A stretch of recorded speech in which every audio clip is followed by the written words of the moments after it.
Assalamualaikum warahmatullahi wabarakatuh. Perkenalkan, nama saya Dwi Tamatito Nugroho dengan NPM 11226036. Prodi Bimbingan Konseling semester 5B Universitas Pancasakti Tegal. Video pada kali ini saya akan membuat sebagai tugas akhir semester 5 pada mata kuliah bimbingan klasikal. Pada kesempatan kali ini saya akan melakukan storytelling tentang kesehatan mental dan bertepatan dengan hari kesehatan mental sedunia. Saya ikut berpartisipasi mengikuti webinar yang diadakan Universitas Muhammadiyah Purwokerto. Dalam webinar itu ada 3 materi, 3 narasumber. Berikut saya akan jelaskan narasumber yang pertama, yaitu Ibu Nia Anggrinovieni SPI dengan judul materi pentingnya pendidikan kesehatan mental di lingkungan sekolah, keluarga, masyarakat. Berikut ini saya dapat dari materi Bunia. Yang pertama yaitu memahami dan mengelola emosi.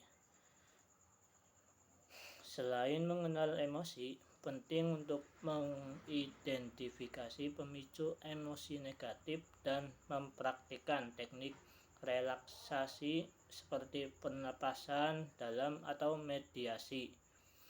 Melibatkan keluarga atau teman dekat untuk berbagai cerita juga bisa membantu mengurangi beban emosi.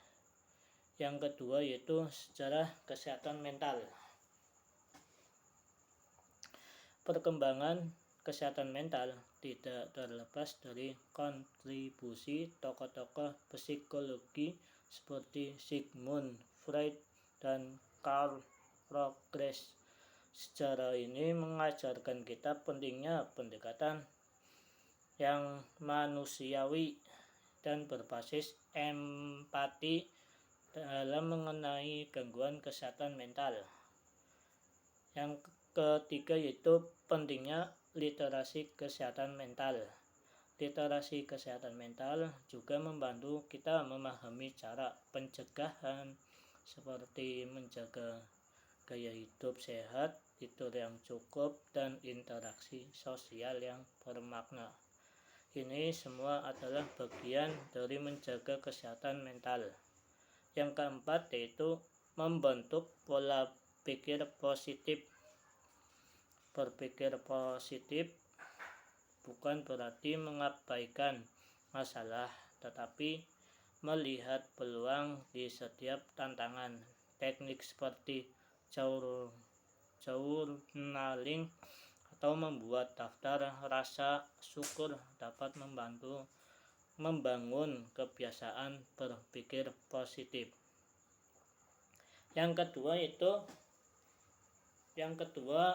Materi yang kedua dari Ibu Anissa Mutmainah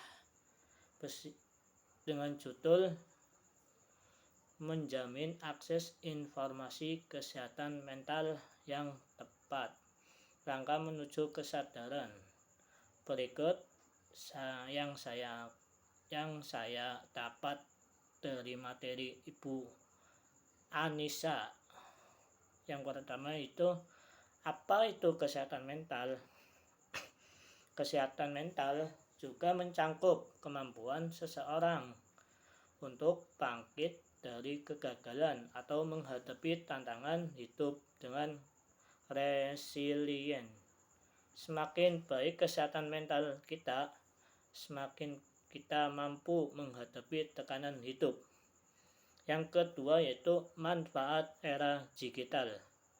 Era digital memungkinkan adanya komunitas online yang mendukung kesehatan mental, seperti grup dukungan dari forum diskusi yang membantu seseorang merasa tidak sendirian dalam perjuangannya.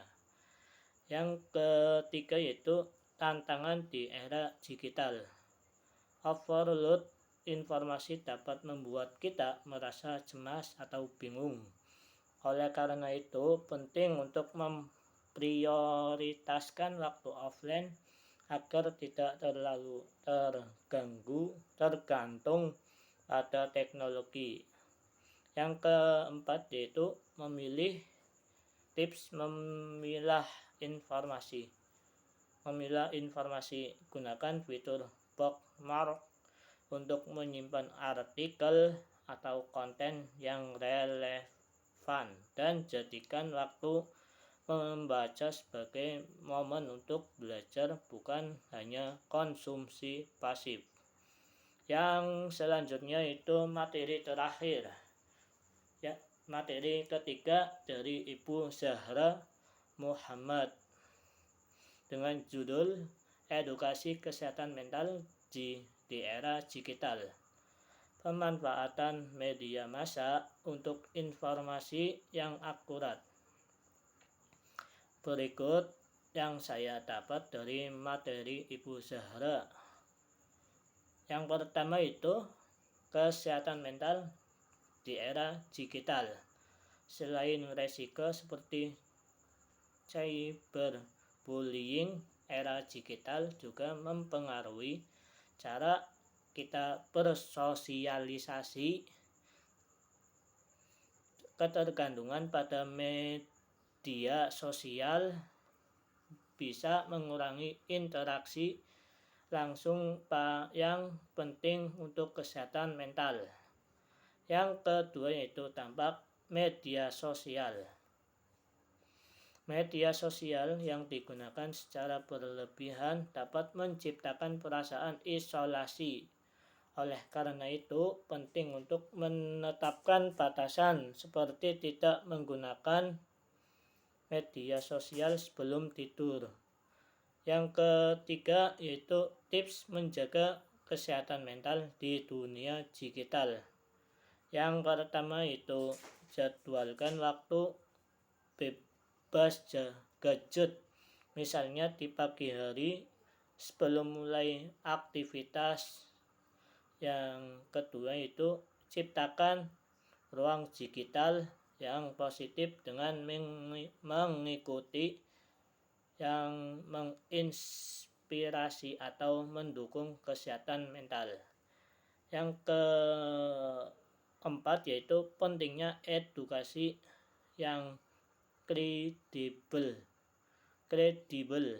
Materi edukasi juga sebaiknya disampaikan dalam bentuk yang menarik seperti infografis atau video pendek agar lebih mudah dicerna oleh berbagai kalangan.